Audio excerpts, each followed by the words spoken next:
नमस्कार, खबर गांव शहर बुलेटिन में आप सभी का बहुत बहुत स्वागत है। मैं आपके साथ हर्ष चौधरी और चलिए देखते हैं गांव से लेकर शहर तक की हर एक बड़ी खबर फटाफट अंदाज में। कोरोना वायरस संक्रमण के मामले में उतार चढ़ाव जारी। देश में 4 दिनों में एक बार फिर नए कोरोना मामले 30,000 से ज्यादा दर्ज किए। गुरुवार सुबह स्वास्थ्य मंत्रालय की ओर से जारी आंकड़ों के अनुसार 24 घंटे में 30,570 नए कोरोना केस आए और वहीं 431 कोरोना संक्रमितों की जांच ली गई। इसमें टोटल 38,300 लोग कोरोना से ठीक भी हुए, यानी कि 8,164 एक्टिव केस कम हुए।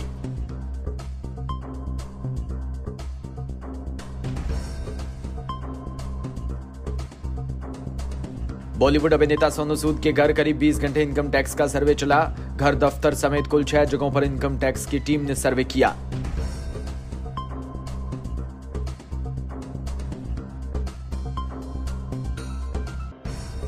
आयकर विभाग ने बुधवार को सोनू सूद के मुंबई स्थित कार्यालय और घरों का सर्वे किया। आधिकारिक सूत्रों ने यह जानकारी दी। आईटी अधिकारियों की टीम ने सुबह से ही अभियान शुरू कर दिया था।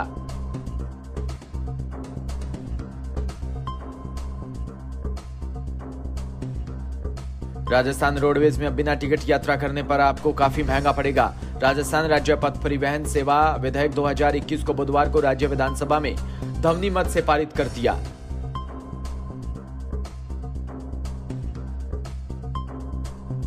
इस विधेयक के पारित हो जाने के बाद अब रोडवेज की बसों में बिना टिकट वाले यात्रियों से किराया राशि के साथ साथ किराया राशि का 10 गुना या 2,000 रुपए, जो भी दोनों में से कम हो, अधिभार वसूल किया जा सकेगा।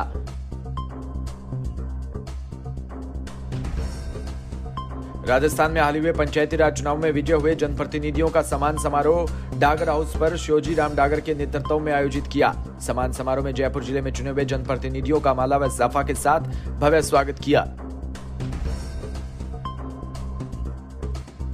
साथ ही बगरू नगरपालिका चेयरमैन मालूराम मीणा का जन्मदिवस पर केक काटकर जन्मदिन मनाया। वहीं कार्यक्रम संयोजक श्योजी राम डागर ने बताया कि जनप्रतिनिधियों का सम्मान करना हम सबका कर्तव्य है।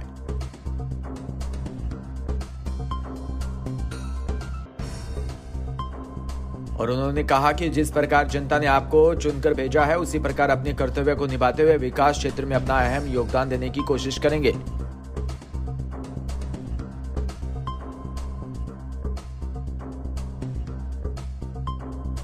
सूरतगढ़ के शिवपुरा कसी के सैन्य छावनी के समीप गुरुवार को हुए एक सड़क हादसे में 2 जनों की दर्दनाक मौत हो गई।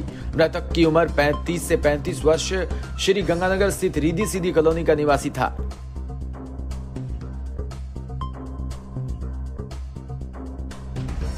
मिली जानकारी अनुसार कार चालक जयकिशन पुत्र टीकमचंद अग्रवाल रवि कुमार गंगानगर से कार द्वारा व्यवसाय के सिलसिले से बीकानेर के लिए रवाना हुआ था। करीब 6:30 बजे छावनी के समीप पहुंचे ही थे। इसी बीच बताया कि कार के सामने एक गौवंश आ गया, जिस कारण अनियंत्रित होकर ग्रिड से भरे ट्रक में टकरा गई। टक्कर इतनी भयंकर थी कि ट्रक कार को करीब 100 मीटर तक खींच ले गया। जयकिशन की मौके पर ही मौत हो गई।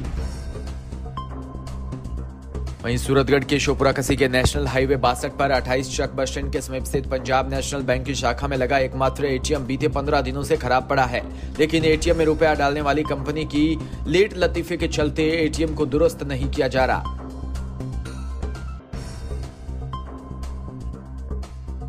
शाखा प्रबंधक सतीश तंवर ने बताया कि एटीएम की देखभाल, रुपए डालने की जिम्मेदारी व उसे ठीक करने का काम एक निजी कंपनी के जिम्मे है। उनको बार बार अवगत करवाया जा रहा है, लेकिन वही कंपनी का कहना है कि हेडक्वार्टर से कोई सॉफ्टवेयर इंस्टॉल किया जा रहा है, इसी कारण देरी हो रही है। हम मानते हैं कि ग्राहक परेशान अवश्य हो रहे हैं और आगामी सप्ताह भर में एटीएम ठीक होने की उम्मीद है।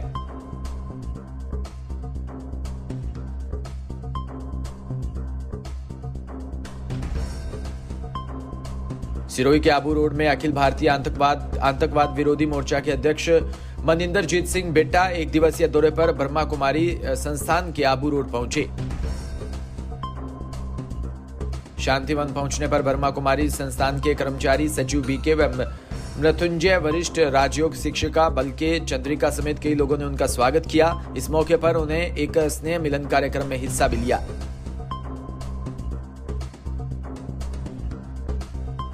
अपने दौरे के दौरान उन्होंने कहा कि देश में अमन चैन के लिए प्रत्येक व्यक्ति को सौहार्दपूर्ण वातावरण के लिए व्यक्तिगत तौर पर प्रयास करना चाहिए। हमारे देश के प्रधानमंत्री नरेंद्र मोदी देश व पूरे विश्व को शांति के लिए प्रेरित कर रहे हैं।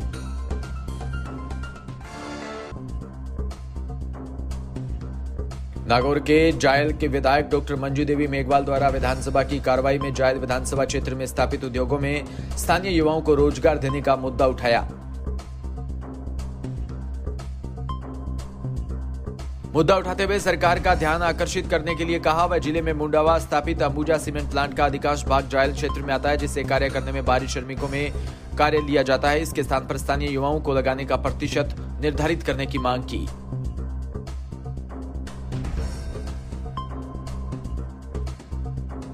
झालावाड़ के पिड़ावा में ट्रोला चालक द्वारा कृषि उपज मंडी चौराहे पर स्थित कीर्ति स्तंभ क्षतिग्रस्त किए जाने के विरोध में आरोपी की गिरफ्तारी की मांग को लेकर पुलिस थाने के बाहर प्रदर्शन किया।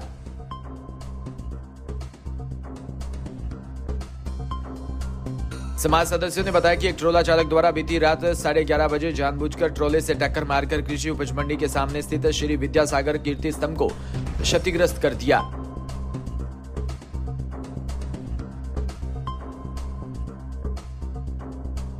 वहीं ट्रोला चालक मौके से फरार हो गया, जिस पर संपूर्ण जैन समाज द्वारा पुलिस को एफआईआर और सौंपकर ट्रोला चालक की गिरफ्तारी की मांग करते हुए पुलिस थाने के बाहर चक्का जाम करते हुए टायर जलाकर प्रदर्शन कर नारेबाजी की।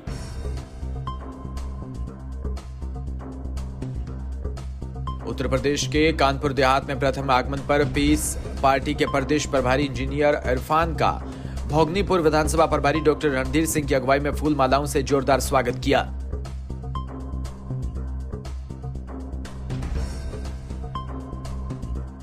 इस दौरान प्रदेश प्रभारी ने भोगनीपुर स्थित डॉक्टर रणधीर सिंह के कार्यालय का फीता काटकर शुभारंभ किया और भोगनीपुर स्थित महबूब गार्डन में आयोजित हुई सभा को संबोधित किया।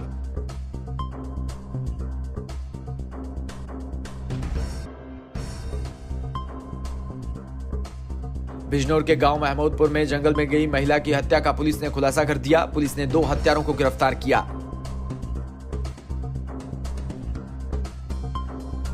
अवैध संबंधों को लेकर दोनों हत्यारों ने महिला को उसी के गले के पड़े दुपट्टे से गला दबाकर मौत के घाट उतार दिया और घटना को अंजाम देकर आसानी से फरार हो गया।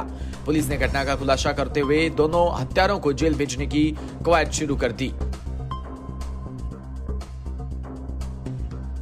वहीं उत्तर प्रदेश के जनपद जौनपुर की खबर, जहां जनादेश यात्रा को लेकर इंद्रजीत सरोज राष्ट्रीय महासचिव पूर्व मंत्री उत्तर प्रदेश सरकार ने गंभीर आरोप लगाया और बहुजन समाज पार्टी में बिना पैसे टिकट नहीं मिलता, इस बात को लेकर आरोप लगाया।